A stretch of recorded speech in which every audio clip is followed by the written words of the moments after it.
What is going on, everybody? Welcome back to another episode of Halftime with Bizzy. Today we're doing a little bit of a different one. I figured I'd give it a shot with this kind of topic today. It's just going to be a solo episode with just myself. And we went to Twitter. I'll put the tweet on screen. My Discord server as well. The link is in the description if you'd like to join it. But pretty much we just kind of ask people, you know, do you guys have any questions about me, about what I do, or maybe before the Counter-Strike thing and the podcasting and all that. So I don't know, I put the tweet out there and we got some questions, and yeah, some of them were a little weird, but yeah, we got some other ones. We'll go through all of them. Some were a little more serious, so I don't know. Hope you guys still enjoyed today's episode. Remember to like, comment, and subscribe to keep supporting the podcast. Very much appreciated all the love you guys give it so far. But anyways, we're going to get right into things. So my boy Opnado here, he goes, can we get a story time of your entry into the CS community when you started playing and the progression of where you are now? What got you into streaming / YouTube / entertainment side of gaming, and is it bubblegum pink? So we'll start with the first one. My entry to the CS community, I started playing in 2015. I remember I got my first job when I was 16, I believe it was, and I saved up all. I wanted a PC so bad. I knew a couple buddies that were getting it, and playing on a gaming PC blew me away, as I was on a Dell laptop, and before that laptop, I don't think I had a PC since I was probably 10. So, you know, that was really fun to come back to, and, you know, see my buddies start getting their gaming PCs and whatnot. I was like, I think we got to work towards this. Got me my first job. Stacked up as much money as I could. You know, I didn't really have bills or anything at that age, like many of us don't. And I ended up getting a pre-built PC from Staples. Cost me $1,000, which was huge money to me back then.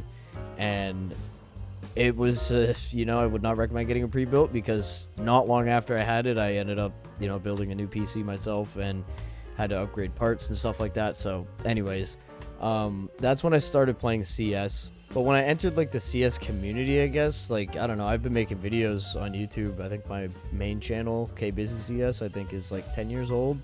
Maybe a bit older. I'm not sure. I'd have to go check. But I remember it was around this time last year. I don't know why this happened or how it happened, but I'm very glad that it did. I opened up my Twitter, and I saw, I'm a huge 90s hip-hop fan, so I saw an album cover, but it was remade as like a CS render with the CS agent. Like, it was completely CSified, and it was my boy Two-Tone at Two-Tone D40 on Twitter, motherfucking dog. You know, I saw that, and I just liked it and commented on it. I was like, yo, this is crazy, love it, keep doing what you're doing. And went to his profile, he had way more, and I don't know, we followed each other, and we ended up starting to play CS together. And yeah, I think that's pretty much how that started. I don't know, maybe a couple months after we first started talking and playing and whatnot, he threw my name in a giveaway and said, you know, enter the giveaway, you got to do this, that, and this. And one of the rules were to follow him and myself on Twitter. So that, I think, got me like 100 followers on top of what I already had, which was, I think, like 100 or 200 followers. So that was crazy. And you know, that definitely is what I, you know, claim to be the reason that kind of started to get some traction. So I can't thank him enough for that, and he's my good buddy now, man. I love that guy. So yeah, that's kind of how we started getting into the CS community, I guess you could say.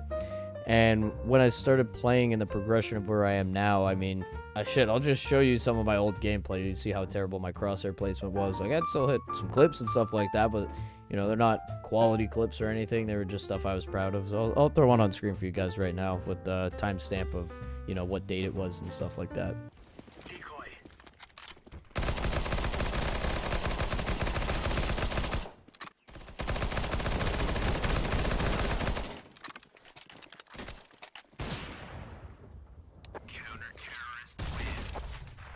So yeah, I'd like to think that I've come a long way. Not that I'm like a pro player by any means or anywhere close to that. You know, I've got just about 6,000 hours in the game now. So, you know, I've been around for a bit and kind of have a good understanding of the game. So yeah, that's kind of how that went. This episode of Halftime with K Bizzy is brought to you in part by PriceEmpire.com. PriceEmpire.com is absolutely loaded with essential tools for any skin enthusiast. Whether it be their blog, their price comparison app, the trending deals, or your personal inventory tracker, I mean, Price Empire really has it all. PriceEmpire.com is trusted by more than 1 million users on Trustpilot to ensure everybody that it is a fair and legit website. PriceEmpire.com is linked in the description. Go step your skins game up today. What got me into YouTube and streaming and the entertainment side of gaming, I don't know, man. It's kind of like everybody else, you know, like when you start watching, you know, a lot of us start playing games when we're kids, and that doesn't really leave once you start playing. And I used to be super obsessed with watching KYR Speedy and the crew, you know, like Jehovah's Witness, Sidearms for Reason, Deluxe 4, Legion.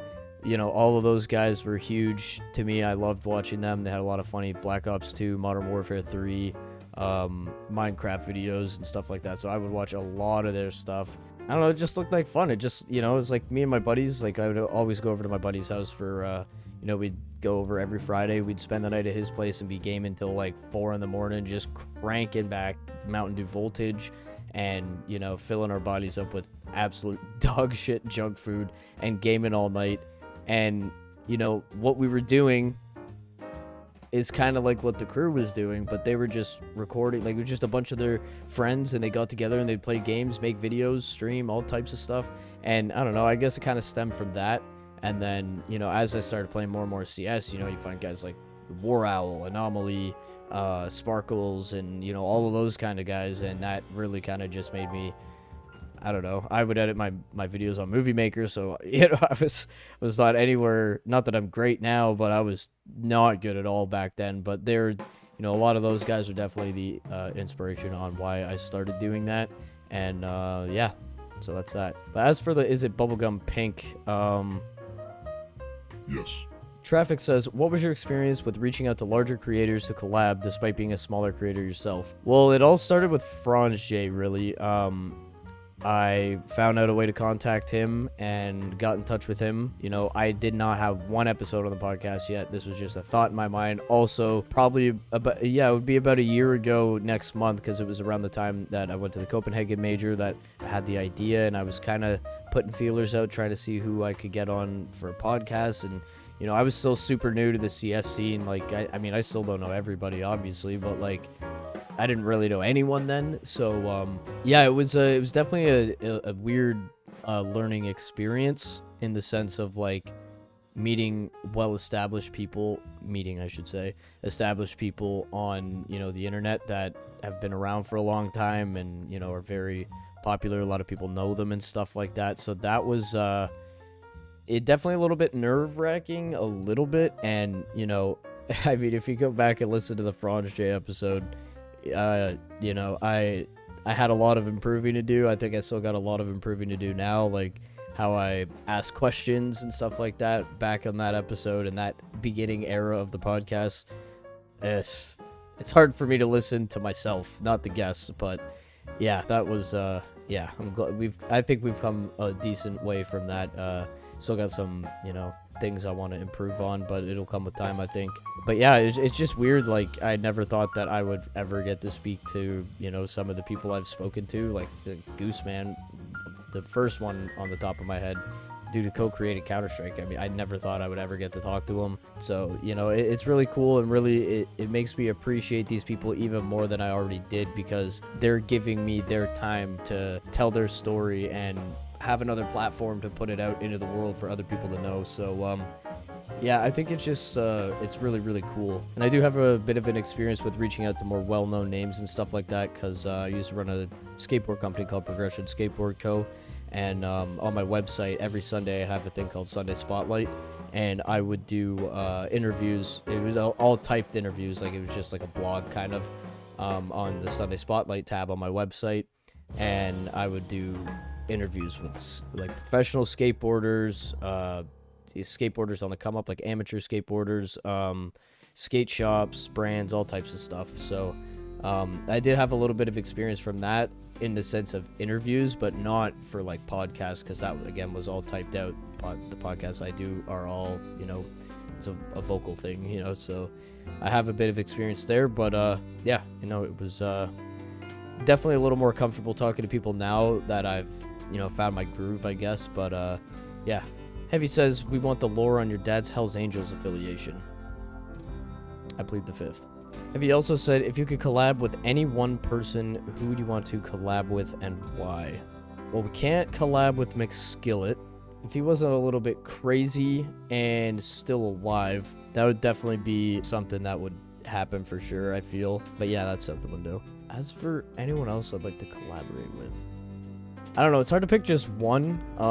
I would definitely like to, in any type of way, work with some type of a pro player would be cool, but like an organization too, like a team would be really cool to work with an esports pro team and do something there. Like, I don't even know really what. Like, I don't think that much about something like that. That's not even right in front of me, I guess. So I don't have anything kind of in mind for someone I'd want to collab with, but definitely a pro team would be really cool.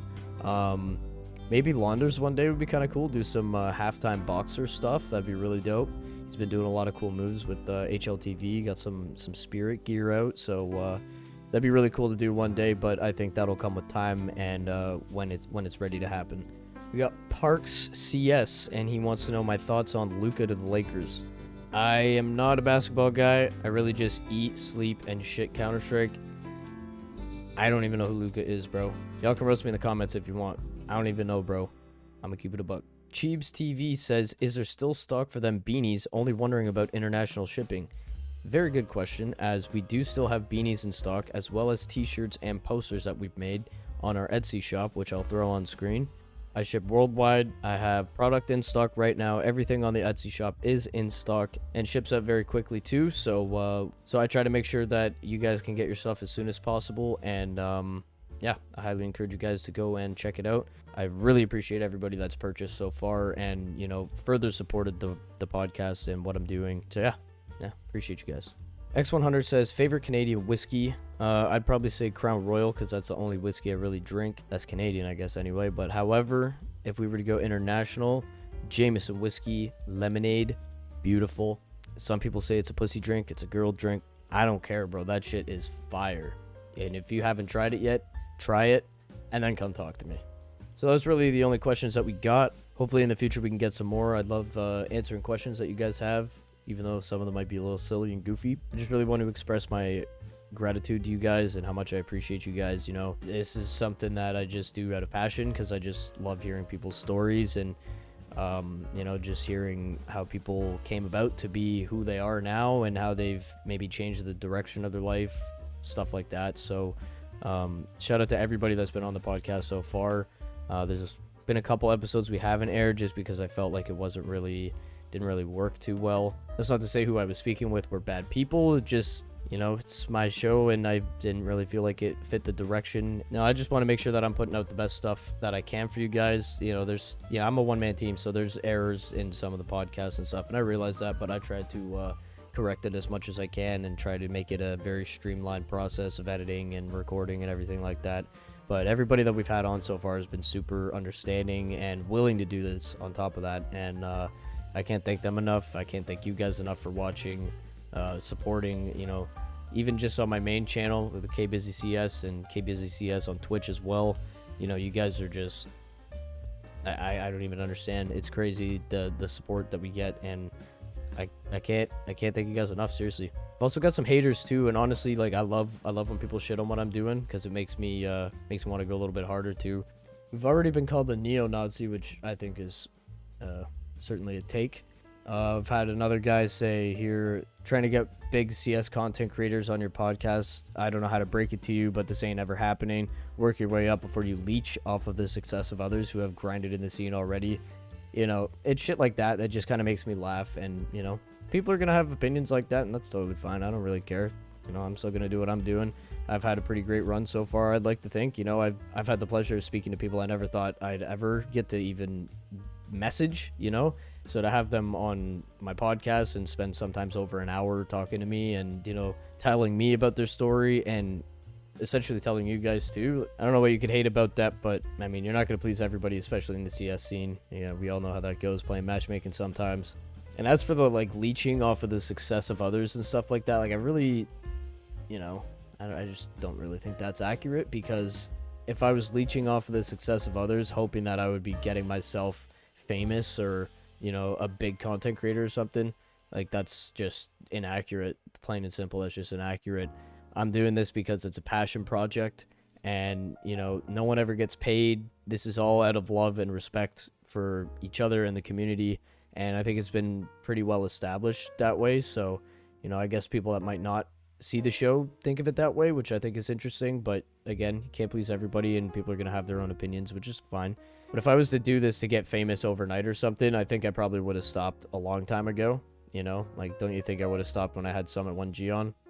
I don't care. We've had podcasts do, not great numbers, but that's not the whole point. Sure, more numbers are great, but I'm doing this because I want to provide a platform for people to tell their story. And, for skins, for instance, we had Ariata on the podcast, and she told us about how the Black Lotus came to life, and the M4 Black Lotus was picked as number 3 on the top rated skins by HLTV last year, and I don't really think that story was really out there anywhere. So, that's the whole reason why I'm doing this. I just want to provide a platform for people that work hard and grind hard and do good things for themselves, to be able to tell that with the world. Like, they already got their product in the game. Don't you think they'd want to speak about it? I do. That's why I started this. So anyway, we're not gonna keep circling around on that subject. That's pretty much everything I had today, though. If anyone ever wants to reach out to me via email, that's probably the best place to reach me. You can hit me up on kbizzycs@gmail.com. We'll be back next week with a regular episode, and we will have a guest. Just wanted to do this one for a little, something different, kind of switch it up. And yeah, I hope you guys enjoyed it. Make sure you like, comment, and subscribe. We are also on Apple Podcasts and Spotify. So if you're not at home at your PC, or maybe you're, at work, you're on the go or doing something, you can catch us on your phone. And, everywhere you watch podcasts, that's where we're available. So, yeah, thank you very much. You guys have a great Friday, great weekend. Until next time, everybody.